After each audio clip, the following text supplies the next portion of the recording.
Sir, നമ്മുടെ പടത്തിൽ female forensic സർജൻ്റെ ക്യാരക്ടർ ഈക്വലി ഇമ്പോർട്ടൻ്റ് ആണ്. നമ്മുടെ പഴയ ആക്ടർ അഞ്ജലി മാമിനെ കൊണ്ട് ചെയ്യിപ്പിച്ചാൽ നല്ലതായിരിക്കില്ലേ? അവരിനി ഒരു തിരിച്ചുവരവിന് റെഡി ആവുമോ? ട്രൈ ചെയ്ത് നോക്കുന്നതിന് കുഴപ്പമില്ലല്ലോ സർ. അവർ വന്നു കഴിഞ്ഞാൽ നമ്മുടെ പടത്തിന് ഭയങ്കര ഹൈപ്പായിരിക്കും. താൻ ട്രൈ ചെയ്തോ, ഞാൻ എന്തായാലും അപ്പോയിൻമെന്റ് എടുത്ത് തരാം. Okay sir.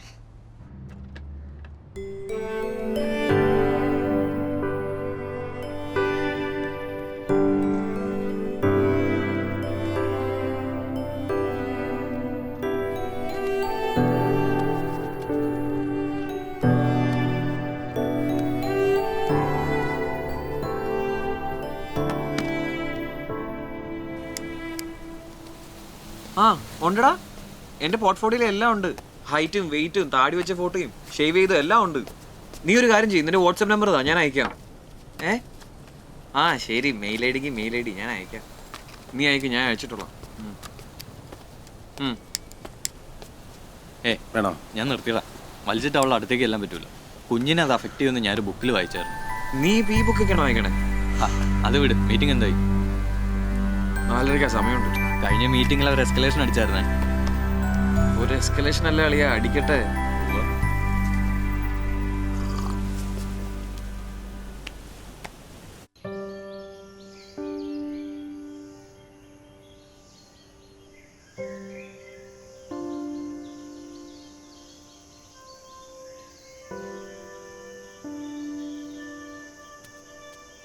മോളെ അകത്ത് കയറിയിരിക്കോട്ടോ, മേഡം ഇപ്പൊ വരും. ആ ശരി.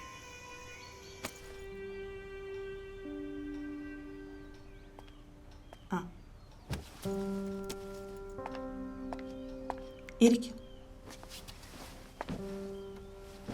ഞാനിപ്പോൾ അങ്ങനെ കഥയൊന്നും കേൾക്കാറില്ല കുട്ടി. മാം, ഇത് മാമിന് പറ്റിയ ക്യാരക്ടറാണ്. മാത്രമല്ല മലയാളികളെല്ലാം മാമിന് തിരിച്ചു വരാൻ വെയിറ്റ് ചെയ്യാണ്. അതൊക്കെ താൻ വെറുതെ പറയുന്നതല്ലേ. എന്നെയൊക്കെ ഇപ്പം ആരോർക്കാനാ? അല്ല മാം. എടുക്കൂട്ടോ.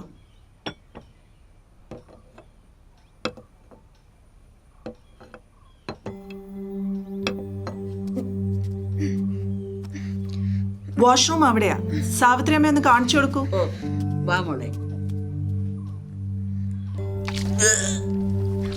നല്ലോണം ഛർദിച്ചോ, നല്ലതാ.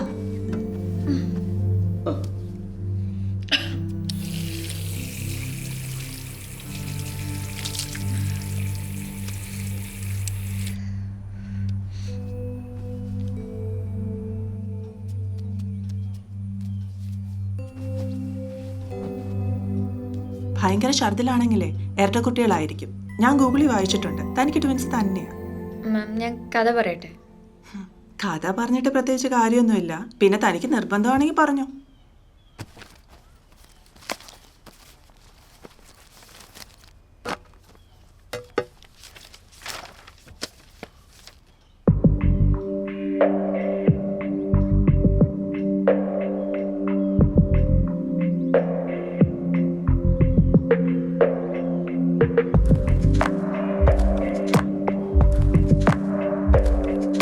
മാം, തെയ്ലൻഡിലാണ് നമ്മൾ ഫോറൻസിക് സർജൻ്റെ പാസ്റ്റ് റിവീൽ ചെയ്യണത്.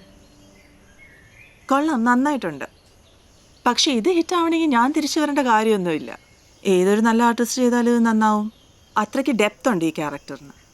മാം പ്ലീസ്, എനിക്ക് മാഡത്തെ കൊണ്ട് ഈ ക്യാരക്ടർ ചെയ്യിപ്പിക്കണം എന്നുള്ളത് വളരെ വലിയൊരു ആഗ്രഹമാണ്. സാറയ്ക്കിപ്പം ഞാൻ പറയുന്നത് മനസ്സിലാവില്ല. ഒരു 10 മാസം കഴിയട്ടെ. ഈ വീടും കുട്ടികളെയൊക്കെ വിട്ട് എനിക്ക് 3-4 മാസം ഒന്നും മാറി നിൽക്കാൻ പറ്റില്ല സാറ്. മാഡത്തെ പോലെ ഇത്ര ടാലൻ്റ് ഉള്ള ഒരാളെ വീട്ടിലിരിക്കാന്നൊക്കെ പറഞ്ഞാൽ 2003 തോന്നുന്നു. ദാസ് സാർ കലാപം എന്ന് പറയുന്ന സിനിമയുടെ കഥ പറയാൻ ഇവിടെ വന്നിരുന്നു.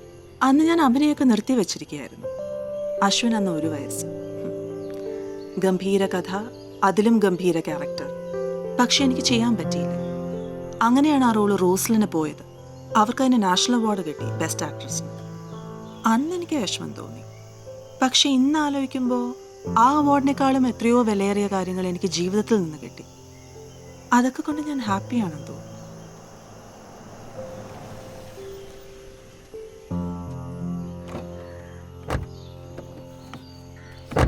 വാ. മോളെ ബാ ബാ ബാ ബാ ബാ, അകത്ത് പോയി കളിച്ചോട്ടോ. ആ ഇതാണോ കഥ പറയുമെന്ന ആള്? ആ അതെ അതെ, എങ്ങനെയുണ്ട്? കഥ ഇഷ്ടപ്പെട്ടോ? നല്ല കഥയാ. ഇവളോട് ഇങ്ങനെ വീട്ടിൽ കുത്തിയിരിക്കാതെ അഭിനയിക്കാൻ പോയിക്കൂടെ എന്ന് എത്ര കാലമായിട്ട് പറയുന്നതെന്നറിയോ? വല്ല ആഡോ റിയാലിറ്റി ഷോയിലെ ജഡ്ജായിട്ടൊക്കെ പോകാൻ ഞാൻ നേരത്തെ സമ്മതം കൊടുത്താ. അതാകുമ്പോൾ കാശും കിട്ടും. പിന്നെ മലയാളത്തിലെ ഒരു പ്രിയപ്പെട്ട നടിയെ ഞാൻ വീട്ടിൽ പൂട്ടിയിട്ടിരിക്കുകയാണെന്നുള്ള പരാതി അങ്ങ് മാറുമല്ലോ.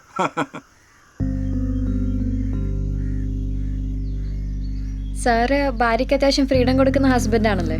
പിന്നെ റെസ്പെക്ട് വുമൺ എന്നല്ലേ? ശരി മാം, ഞാൻ ഇറങ്ങട്ടെ. മാം ആലോചിച്ചിട്ടൊരു തീരുമാനം പറഞ്ഞാൽ മതി. ഓക്കെ, ശരി ശരി. ശരി. അവിടെ ഒരു സമ്മതം കൊടുക്കല്.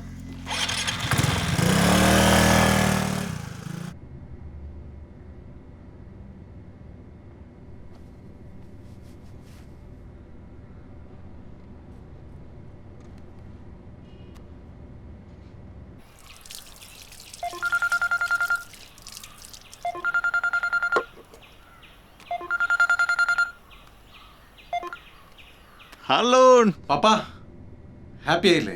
ആയില്ലെന്നോ? അവളുടെ ആദ്യത്തെ സിനിമയല്ലടാ. ഈ വാർത്ത കേൾക്കാൻ എത്ര കാലമായി കാത്തിരിക്കുന്നു. FTFS. സാറ വേറൊന്നും പറഞ്ഞില്ലേ? വേറെന്ത് പറയാൻ? ഇതെന്താണ്, അതിൻ്റെ കാരണങ്ങൾ എന്തൊക്കെയാണ്, അതിൻ്റെ ചികിത്സാ സാധ്യതകൾ എന്തൊക്കെയാണ്, ചികിത്സിച്ചില്ലെങ്കിൽ ഡയബറ്റീസ് കൊണ്ട് എന്തൊക്കെ ദോഷങ്ങളുണ്ടാവാം എന്നൊക്കെ പറയുന്നതിനായി എന്നോടൊപ്പം ഡോക്ടർ ജോയ്സൺ അബ്രഹാം, അദ്ദേഹം എറണാകുളത്തെ ലൂസ് ഹോസ്പിറ്റലിലെ ഡയബറ്റോളജിസ്റ്റാണ്. അദ്ദേഹത്തോട് ഇതാരാണോ ഈ നേരത്ത്?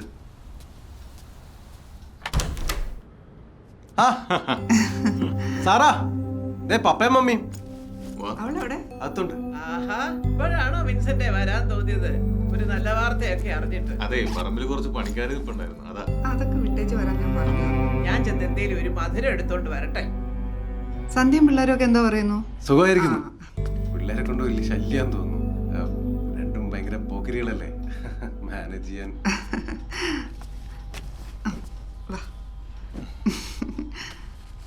ഞാനെന്നാ അകത്തോട്ട് ചെല്ലട്ടെ, എനിക്ക് ഇച്ചിരി വർക്കുണ്ട്. ആ ശരി. നിങ്ങളെന്നാ സംസാരിച്ചിരിക്കും. ഇതെന്താ? എന്ന് എനക്കൊള്ളാം. പപ്പയും മമ്മയും ഇത്ര ധൃതി പിടിച്ച് വരേണ്ട കാര്യമില്ലായിരുന്നു. വരാണ്ട് പിന്നെ കർത്താവിനെ 101 മെഴുകുതിരി എന്നിരുന്നേ അറിയോ? അത് ക്യാൻസൽ ചെയ്തേക്ക്. നീ എന്തോ സാറാ മോളെ പറയുന്നേ?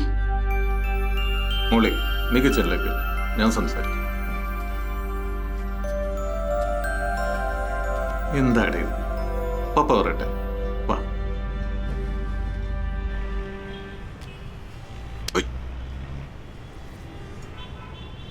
ആശം, ഇതെത്ര ഹൈറ്റ് പറഞ്ഞു. കൊച്ചിയിലെ കൊതയല്ലേ? മോളെ എന്താ നിന്റെ തീരുമാനം? 6 മാസം കഴിയുമ്പോൾ ഷൂട്ട് തുടങ്ങും. നാളെ മുതൽ നല്ല പണിയുണ്ട്.